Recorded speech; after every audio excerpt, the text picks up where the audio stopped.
much, all of you, for coming today. It's a special day for me. I want to thank all of you in this room, those folks, the smiley faces I've seen today, for all your support to this point. We've garnered so much support over the past 4 months.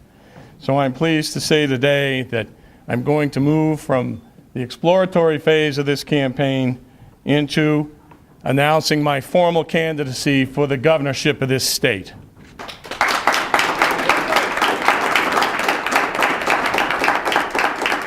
Thank you.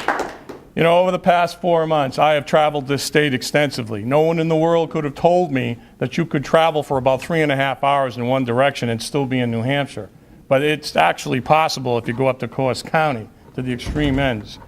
But, you know, I've had an opportunity to speak to literally hundreds and hundreds and hundreds of people about their concerns and what's happening to them in this state. And, of course, the North Country, we all know, is in severe duress. Unemployment's much higher up there than it is in this area. They're concerned, of course, about the extraordinarily high spending and all the new taxes and fees that have been passed over these last 2 budgetary periods. Just to recap those issues, in the last budgetary period, this governor passed a budget that contained a 17.5% increase in spending. 17.5%. 28 new fees and taxes. In this budgetary period, a 10.5% increase in spending and 38 new fees and taxes. I don't know if you folks know this or not, but the state of New Hampshire has the highest corporate tax rate in the country. Now, it doesn't affect the consumers as much, but it certainly affects small businesses because that's where the attack has been made. We have experienced tremendous loss of jobs. New Hampshire typically has had a relatively low unemployment rate in past years. It's now double what it was about a year and a half ago. And of course, the Democrats will say, well, still we're one of the lowest in the country. Sorry, folks, it's going to continue to climb with the addition of the LLC tax and other egregious taxes that this administration is inflicting upon the small businessmen of this state. Small businesses are moving out of this state, not in. Population 32 to 52-year-old, the prime population for employment and employees have been leaving the state. And last year we had a net loss, actually 2008, net loss in this state of a fairly significant number of people. It's the first time I remember since I've lived here that this has happened. We have to take the state back, and then we have to take our country back. Right now we see what's going on in Washington. When did we ever think we would see the day when we're watching senators in the U.S. government being actually blackmailed with our own money? Their votes bought, when in fact they could have stopped cold this nationalized health care bill. We need real change, change that we really can believe in. And I want to make sure that you understand that I would be the person to elicit that change, at least in this state. We're going to do this, though, with conservative values. I am a Reagan conservative, and I believe in the tenets that conservatism, that Reagan conservatism always stood on and won on. That would be smaller government, reduced spending, tax cuts that produce increased revenue. Novel idea, but you know, it's worked every time it's been tried. We also have to really place emphasis, once again, on family values. All life is sacred. It's innocent. We have to make sure to protect it. I also believe that this midterm election is the most important election in our history. In our history. Why? Because we will determine in this election which way our country is going to head. We will either choose liberty and freedom, or we will choose socialism. Those are your choices. They're clear. But there's hope. There's a lot of hope. We've seen what happened in New Jersey. New Jersey speaks loudly. Obama won New Jersey by 15 points. A conservative Republican took that governorship by 5 or 6 points. That's a 20-plus point swing in 1 year. Virginia, that was a bloodbath. That was a 28% swing in 1 year. And although in New York 23, that candidate didn't win, he came very close in a very liberal area.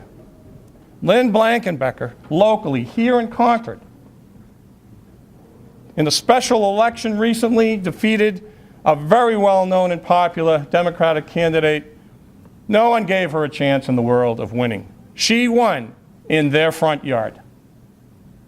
So lift your heads up. This is a big, big deal. And now, what are we watching in Massachusetts? I got a big smile on my face lately, I'll tell you. Scott Brown, I believe, will win. I believe it. What's that say? Well, first of all, you heard him say the other night something that I think was absolutely eloquent. That seat does not belong to Ted Kennedy. It doesn't belong to the Democrats. It belongs to the people.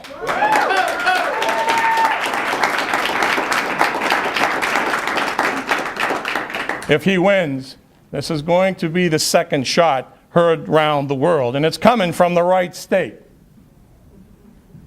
Every one of us in this room, if we have time, should do whatever we can. You can man phone banks from your home now. There's a whole new technology. You can go to the state, New Hampshire GOP website, and they've got it set up so that you can get involved with that.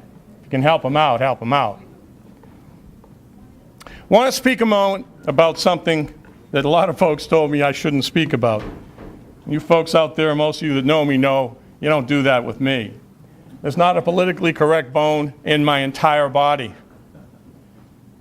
But Ray brought it up, and I want to expand on it a little bit. You know, I've been out there fighting for our freedoms and liberties for over 2 years now. I started with the sign on Route 1 South Bypass, and it's risky. It's a liberal area, and I'm putting things up on that sign that I know they didn't like. But you know, you got to take a stand in life. You got to decide what's important. And yes, maybe I lost business I didn't know I lost, but my country and my state are more important to me than that. I started the Granite State Patriots in February of last year. Why? Well, I was so upset when I saw all throughout our country the pro-Hamas, anti-Israeli demonstrations that were going on in December and January in our country. And nobody was standing up against them. So I decided that's not going to happen in New Hampshire. If any of this stuff occurs, we're going to go out against it. We're going to stand toe-to-toe against these people. They would do so much harm to us. So I started that organization also to support our troops and to keep an eye on this administration. Once started, it grew very quickly, and that group also was asked to co-sponsor several Tea Parties, the biggest of which was in Manchester, right here at the park down the road off Chestnut Street. That's the first time I got to give a speech. It was a little emotional. It was the day after the Navy SEALs resolved the problem of the hostage-taking. You may all remember that.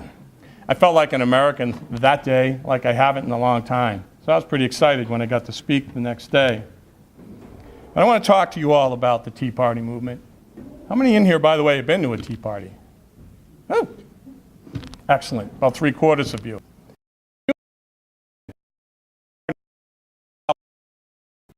Republicans, it's not about Democrats, and it's not about independents. What it's about is Americans. Americans realizing, maybe sometimes for the first time because we have taken our freedoms and our liberties for granted, but realizing now that they're in jeopardy, that we're in trouble with this present administration. It's going on in the state of New Hampshire as well. I'll talk about that in a minute. So a decision was made by those folks to get out, probably for the first time in their lives, to get out on the street and let people know we're unhappy, we're not taking it anymore, we want our country back, and we're willing to fight for it. They're doing it the proper way. They're doing it peacefully. 1.7 million people showed up in Washington, D.C. on 9/12, and there wasn't a scrap of paper left after they departed the scene. Did you see what the place looked like after the inauguration?